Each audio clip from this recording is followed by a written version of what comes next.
Selection mövzusunda biraz daha dərinə gedək. Bu dəfə isə Pen Tool-la Selection necə olur, necə icra olunur?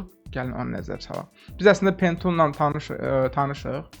Keçmiş dərslərimizdə istənilən bir qrafik forma, shape Pen Tool-la necə çəkilir ona baxmışdıq. Bu dəfə isə Pen Tool-la sırf Selection-da Pen Tool-la necə işləyir ona baxacağıq. Götürmüşük Pen Tool-u, xatırlayaq Pen Tool necə işləyirdi.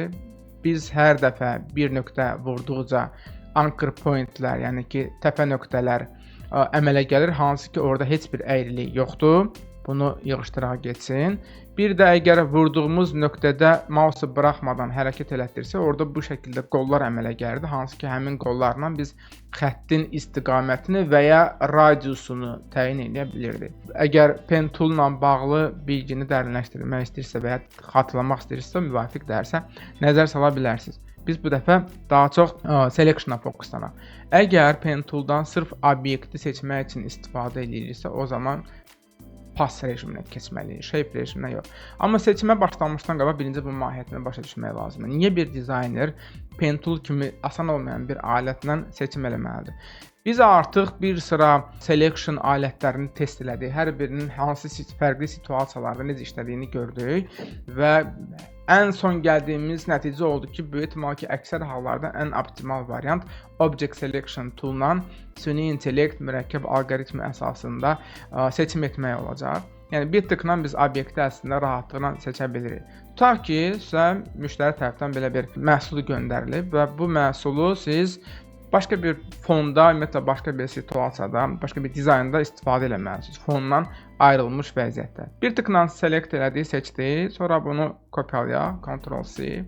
Gedək bir yeni fayl yaradaq. Yeni fayl olsun, yenə böyük ölçü olsun deyənə 2000 pikselin 2000 pikselə bir kvadrat layout çəkək və Ctrl+V ataq bura.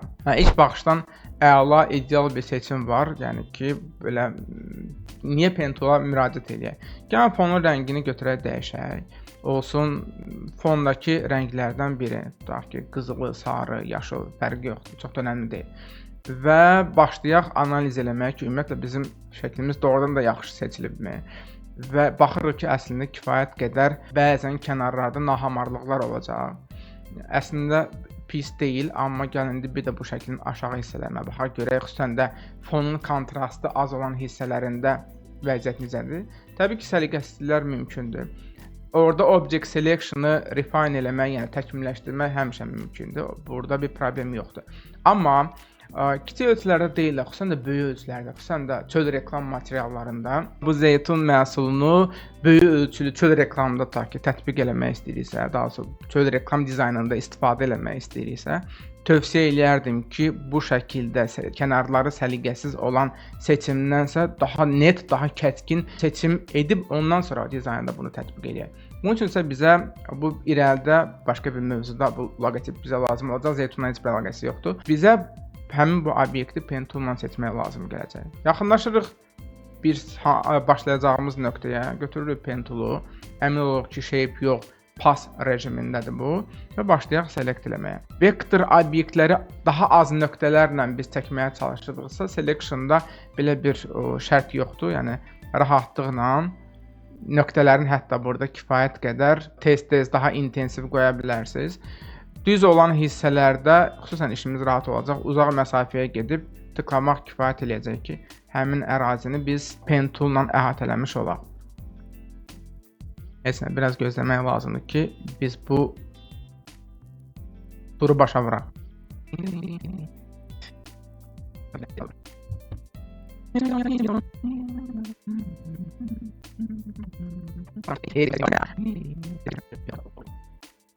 Başladığımız nöqtəyə gəlib çatdığımız anda vektor konturlar, yəni ki, pass obyektimizin ətrafında öz yerini tutdu. Tamam, burada diqqətinizi çəkdirsə, əslində qablaşdırmanın müəyyən hissəsi çatışmır. Bu tipli hallarda necə eləmək lazımdır, bura necə bərpa eləmək lazımdır, o növbəti seriyalarda. Bizə isə bu dəqiqə daha çox buranı səliqəli, ideal kəsmək lazım idi. Yaxşı, bir Pen Tool-la bir pass çəkdik, bəs bunu selection-la nə əlaqəsi var? Bunu selection-la necə keçirə bilərik? Pen Tool-dan əslində çıxmadan üzərində sağ düyməni basaq, Make Selection deyilən bizim bir dənə bölməmiz, bir funksiyamız olacaq. 3 nöqtə varsa bu deməkdir ki, yeni bir dialoq pəncərəsi açılacaq. Bu pəncərədə heç bir şey dəyişmədən okeyləsək və həmin o getdiyimiz marşrut üzrə yeni bir selection əmələ gəldi. Biz buradan bunu kopyalayaq, gələk həmin bu fona, elə eyni yerdə ölçüləri dəyişmədən təzədən paste eləyək, ataq bura.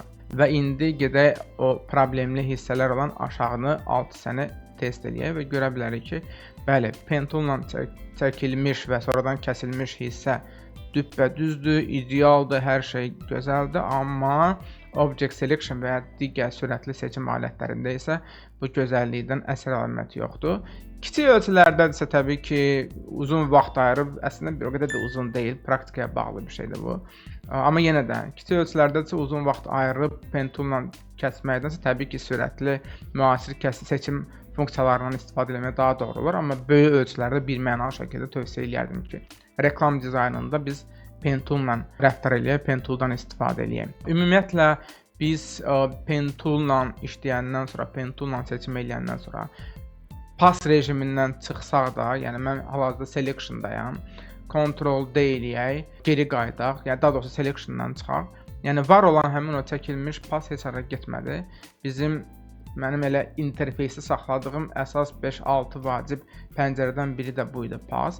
Əgər yoxdursa sizdə bilirsiniz ki, menyudan müvafiq yerə getməklə pass pəncərəsini də aça bilərsiniz və görürsünüz çəkdiyiniz o vektor kontur bizi burada gözləyir. Pası, burada olan pası, burada olmayan pası biz yenə selection'a çevirə bilərik. Ctrl-u basıb saxlayıb bunun üzərində tıklamaqla avtomatik həmin konturları biz selection'a çevirə bilirik.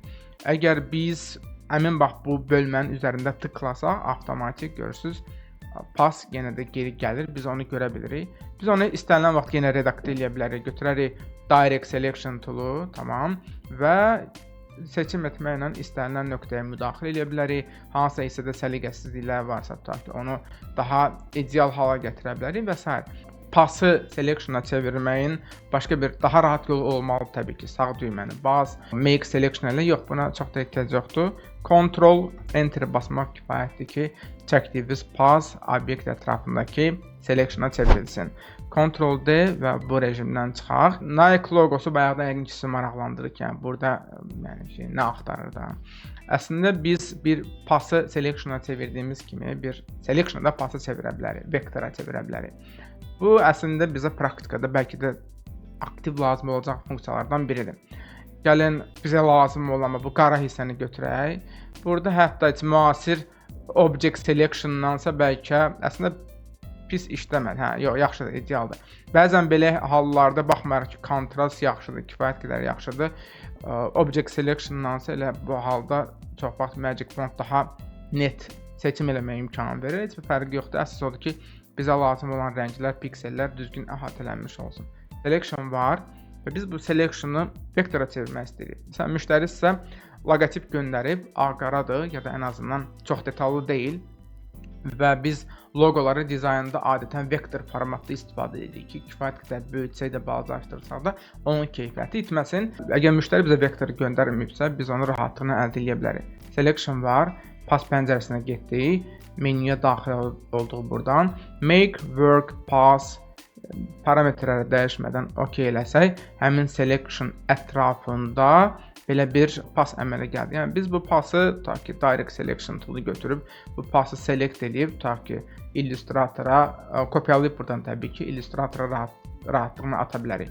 Hansı ki, orada həmin bu vektor obyekt, yəni sərbəst rənglənə bilən, dəyişilə bilən bir şeyə çevriləcək. Photoshop'un içində qalması şərtdirsə, əlimizin altında pass olduğu halda selection varkən biz girək menyuya və solid color verək. Düz qaradır, bilinmir fərq, amma biz məsəl üçün başqa bir rəng versək və indi söndürsək bunu, görərik ki, bəli, bizim tutaq ki də az qala ilə ideala yaxın keyfiyyətli, amma vektor obyektimiz artıq əlimizdə var. Rahatlıqla bunu biz dizaynda istifadə edə bilərik. Pikseldən fərqli olaraq istədiyimiz qədər böyüdək, balacalaşaq, bunun keyfiyyəti itməyəcək. Photoshop'da pass mövzusu, daha doğrusu pen tool'un pass rejimi eyni zamanda onun selection-dan bir yerdə istifadəsindən bağlı hələlik ki, bu qədər. Selection mask mövzusunda hələ də biraz da irəli getməliyik, biraz yolumuz var, amma yolun sonuna çatırıq. Bugün bu dərsdə deyilənləri praktikadan çıxarın və ondan sonra növbəti dərsdə görüşək.